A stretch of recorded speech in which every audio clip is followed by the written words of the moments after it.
I love native forests because it is so complex and beautiful and extraordinary and mysterious. There's so much we don't understand. I've always believed that native trees in New Zealand play an amazing part of our culture, our heritage, our spiritual life. I've thought about myself as part of a colonial nation that actually cut down all these trees and turned New Zealand into a giant farm. And, you know, I think we actually have an obligation to try and restore that to the best of our ability.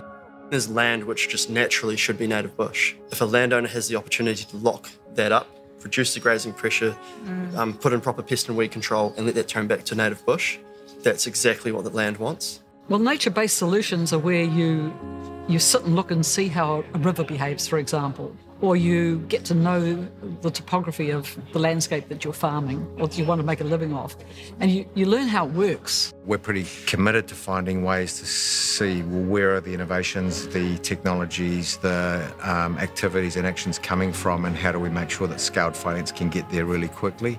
The Clean Green brand, this has a real effect on the price of our exports. There are all of these things coming at us in the future. There are all sorts of other value streams around biodiversity. What we've got to do is look at our total landscape and those areas that are best for agriculture, those areas that are best for forestry.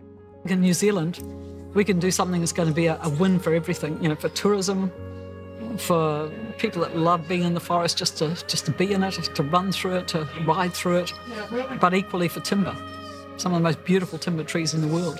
If we change the rules a little bit so that we can actually count the carbon credits from native forests, which we can't at the moment, this flips the whole thing on its head and makes it profitable. Most of New Zealanders recognise the value of our Ngahere, and they recognise the value of protecting it and restoring it. If we started today, put our money where our mouth is and we put those natives in the ground, what would it look like in 100 years? We'll know we've succeeded when people can make a good living, the forests are flourishing, the streams are running clear, and people are happy, you know, people are having a good life.